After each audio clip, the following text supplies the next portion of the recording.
Que Dios te bendiga ricamente. Sábado. Muchos le conocen como sábado de gloria y otros dicen que es el sábado del silencio de Dios. Al día siguiente, que es después de la preparación, se reunieron los principales sacerdotes y los fariseos ante Pilato diciendo: Señor, nos acordamos que aquel engañador dijo, viviendo aún, después de 3 días resucitaré. Manda pues que se asegure el sepulcro hasta el tercer día, no sea que vengan sus discípulos de noche y lo hurten y digan al pueblo, resucitó de entre los muertos, y será el postrer error peor que el primero. Y Pilato les dijo: ahí tenéis una guardia, id, asegurarlo como sabéis. Entonces ellos fueron y aseguraron el sepulcro, sellando la piedra y poniendo la guardia. Esto lo relata Mateo en el capítulo 27, en los versículos 62 al 66. Me imagino a Pilato harto ya de estos judíos. Qué interesante, porque la tumba se hace sellar. Hasta último momento los judíos están de alguna manera queriendo a toda costa mortificar, perturbar todo lo vinculado al Nazareno, como ellos decían. Me lo imagino a Satanás danzando y bailando con sus demonios, y los judíos levantando copa de felicidad, pero con intriga, porque por algo mandaron sellar la tumba. Y ya ves las palabras que usan para referirse a Jesús: el engañador, ¿no? Y todavía poniendo a los discípulos en la calidad de mentirosos y de ser capaces de hacer una estrategia para mentir y generar un mito, y diciendo que Jesús había resucitado.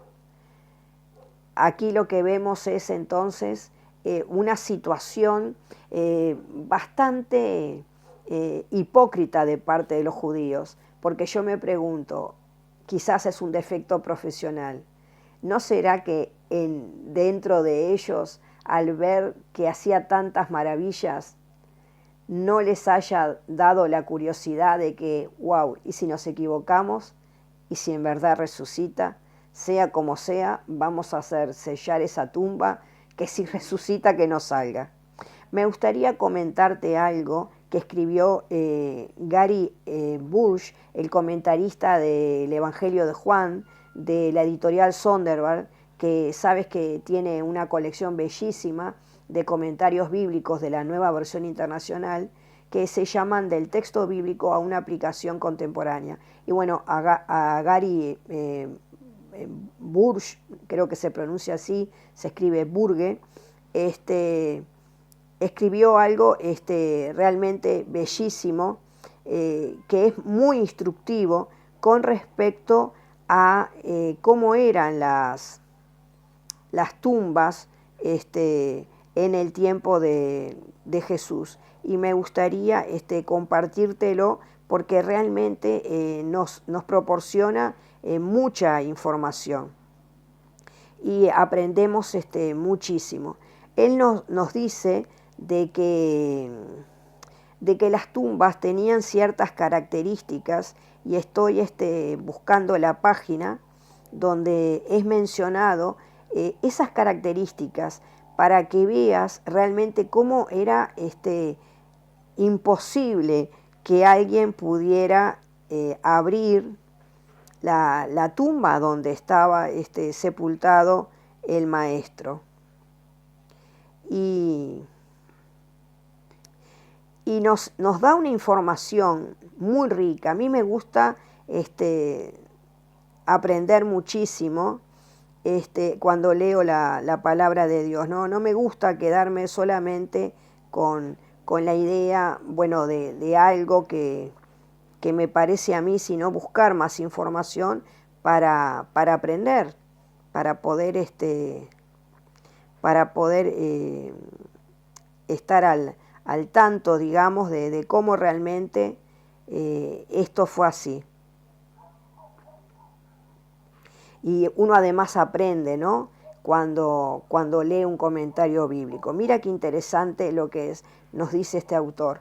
Dice que los evangelios describen el tipo de tumba en el que se puso Jesús con ciertos elementos característicos. En primer lugar, una piedra corredera. La puerta del sepulcro era una pesada piedra en forma de rueda de un diámetro que oscilaba entre los 140 y los 185 centímetros. Imagínate tú, era casi de 1,5 metros a 2 metros esa piedra, enorme.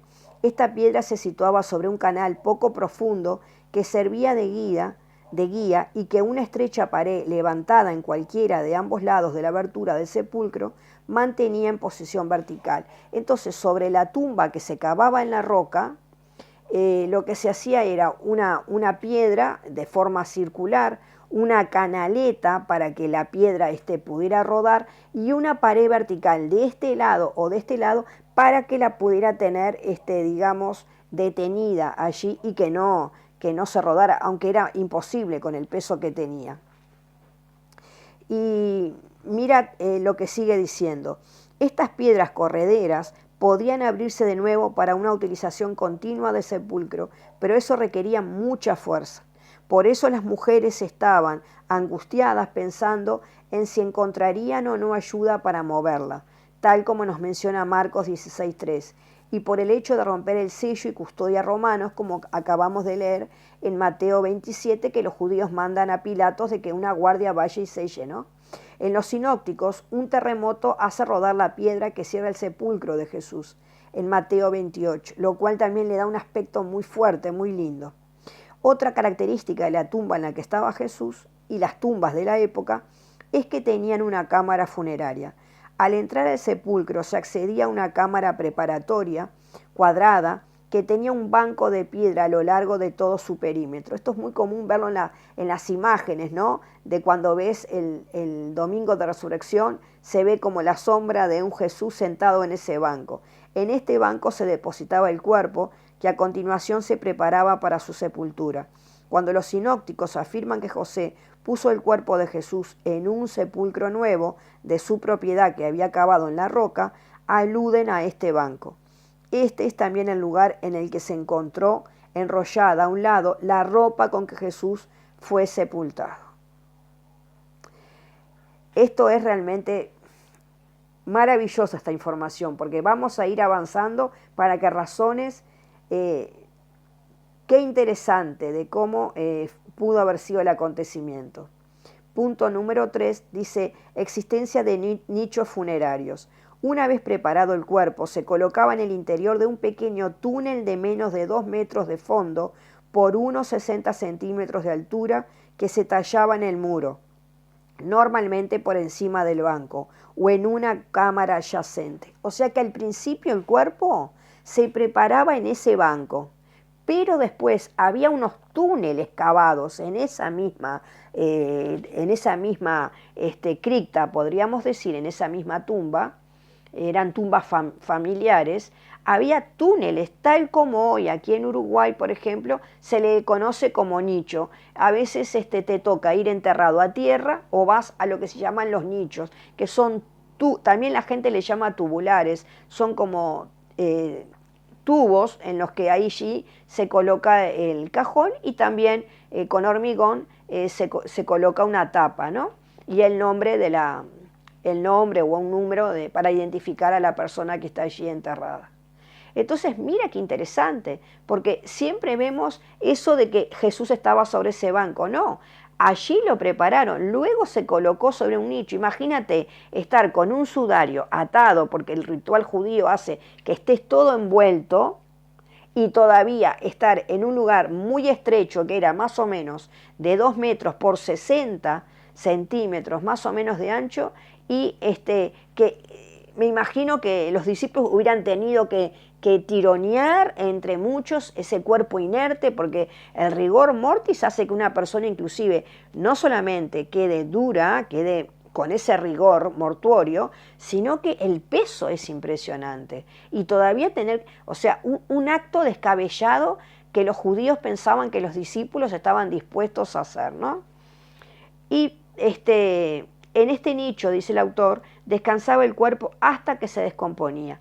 Por eso, una cuarta característica de estas tumbas era que había una caja para huesos. Dice, tras la descomposición del cuerpo, los huesos se depositaban en un decorado osario de piedra que se guardaba en el suelo del sepulcro. Estas tumbas eran costosas y generalmente contenían numerosos nichos y osarios. Eran muy comunes las tumbas familiares. Cuando Juan, dice el autor, menciona que a Jesús se le coloca en un sepulcro nuevo, quiere decir que en él no se guarda todavía ningún osario y que sus nichos no se han utilizado. El cuerpo de Jesús es el primero que se coloca en uno de estos nichos recién tallados. Esta información es bellísima, porque también nos dice que en esos lugares solía haber osarios, es decir, una vez que el cuerpo se descomponía, no sé en tu país cómo es, pero aquí es más o menos cada 2 años que se hace lo que se conoce como la reducción, depende del lugar donde esté enterrado, cada 2 años, cada 3, se hace la reducción de la persona. Algunos familiares se llevan las cenizas y las esparcen en algún lugar a pedido de la memoria de la persona que falleció, y otros simplemente se las llevan y las vuelven a colocar en otro lugar o las dejan allí en el panteón de la empresa fúnebre que la persona haya pagado durante toda su vida. Pero es interesante porque en esa época, si bien no se colocaban las cenizas, se colocaban los huesos en los osarios, o sea que había un tiempo de reducción. Pero ¿por qué vengo con esta información? Porque es interesante la locura de estos judíos, cómo ellos hasta último momento queriendo enchastrar, impregnar con su maldad aún el fallecimiento de nuestro amado Jesucristo. Y con esta información tú puedes entender qué difícil era para las mujeres pensar cómo vamos a hacer para terminar de preparar el cuerpo de Jesús, porque esa piedra era muy difícil. Luego seguí buscando información y encontré en National Geographic una documental muy bonita que plantea que quizás la puerta no era una piedra de corredera, sino que quizás la tumba de Jesús tenía lo que se llamaba la piedra tapón, una piedra tal como un corcho o como un tapón, esos de botella de sidra, que es un poco fino y después en el extremo se hace más, con más diámetro. Bueno, era un tapón así, planteaban algunos, que era todavía mucho más difícil, porque si era un tapón, generaba como un vacío y había que tironear de esa piedra y después hacer una fuerza enorme para retirarlo. Dice que lo más probable es que Jesús hubiera tenido este tipo de tapón, que también de alguna manera podía funcionar como una piedra corredera después que lo lograban sacar, a girarla de alguna manera para que se pudiera sacar el tapón ese e ingresar nuevos cuerpos. Pero sea como sea, si era de piedra corredera o como los arqueólogos plantean según los descubrimientos, que quizás era más otro tipo, porque ese tapón era no tan circular, sino que era, claro, como podían labrar con los instrumentos de la época, lo hacían casi que un tapón cuadrado, pero dice que eso no implicaba que no lo fueran moviendo de alguna manera como un dado de a poco y fuera como una imagen de que va girando ese dado, ¿no? Y lo fueran corriendo. Sea como sea, sacar a Jesús nos estamos dando cuenta que era, pero imposible, imposible.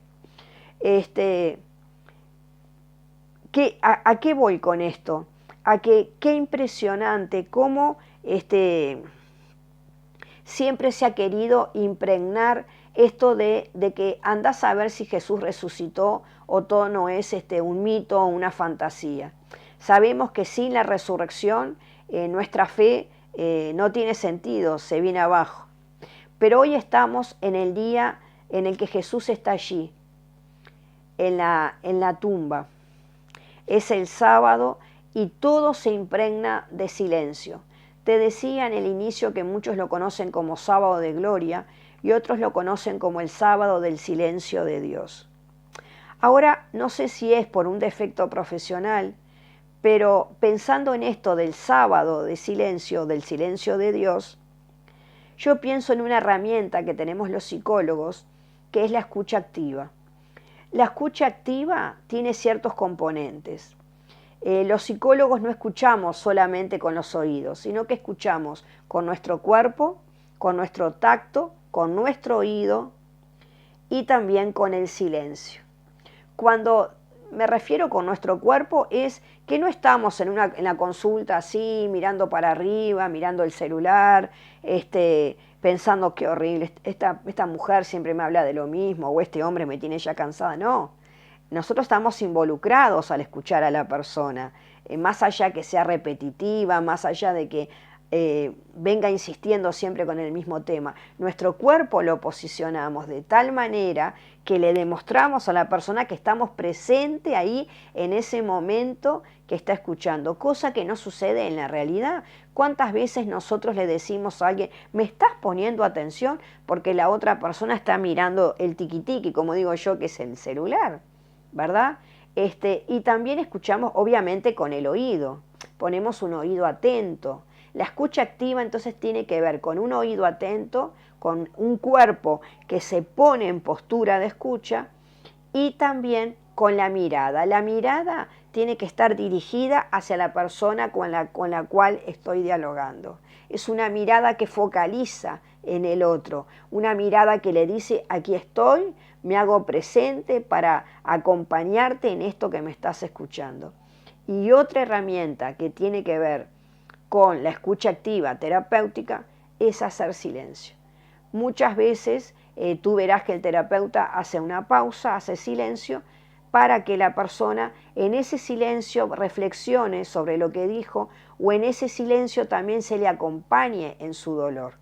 Y utilizamos el tacto, le podemos colocar la mano sobre el hombro, le podemos, si es un niño es muy común que de pronto con la mano lo tomemos y si está corriendo por el consultorio y no logra focalizarse en la tarea que tiene que hacer, lo invitamos con la mano cálidamente a que se siente, o si está con angustia le tocamos su manito o le podemos dar un abrazo, ¿verdad? A un adulto generalmente le tocamos el hombro o acercamos nuestra mano con delicadeza para tocar siempre con ética, ¿verdad?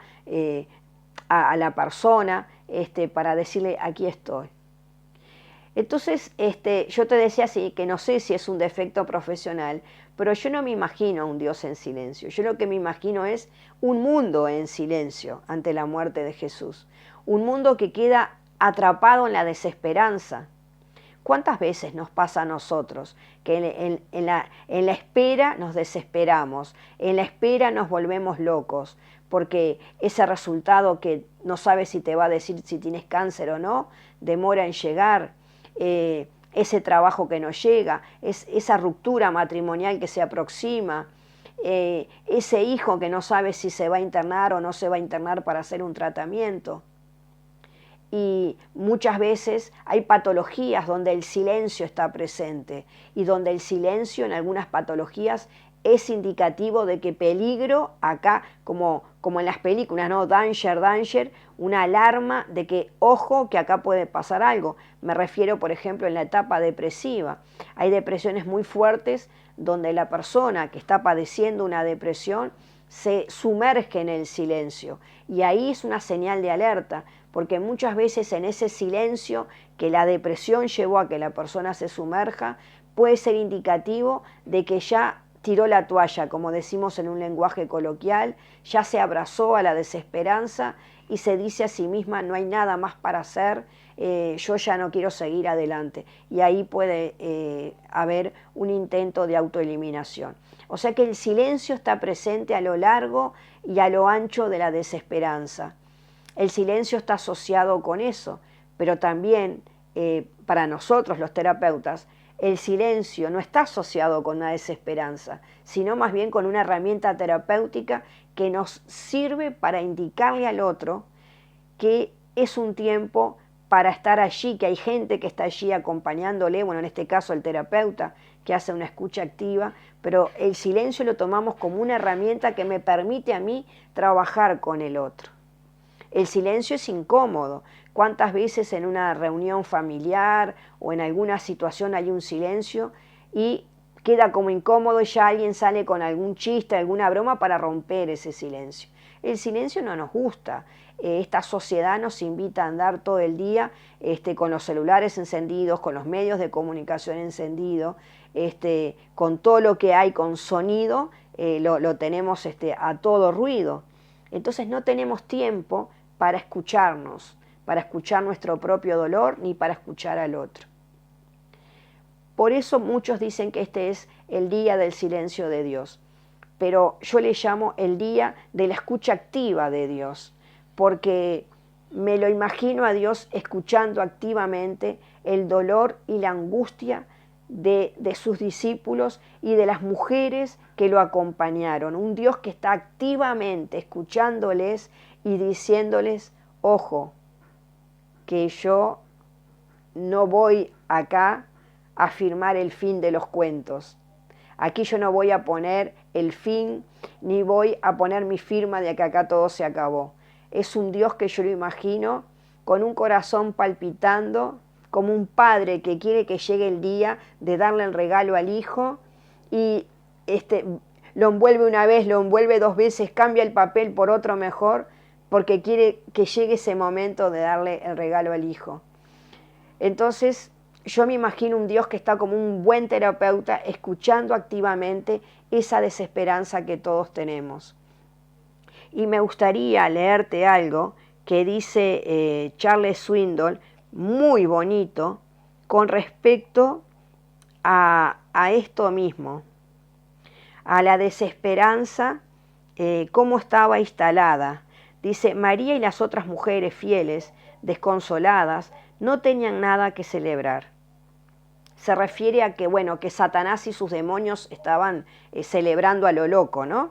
Estas mujeres podían responder las preguntas de una vieja y conocida canción espiritual. ¿Estabas allí? ¿Estaban allí cuando crucificaron a mi Señor? Sí, estuvimos allí. ¿Estaban allí cuando lo clavaron en la cruz? Sí, estuvimos allí. Mira lo que dice Charles Swindoll. Lo vimos, escuchamos los golpes secos cuando martillaban esos clavos en esa cruz.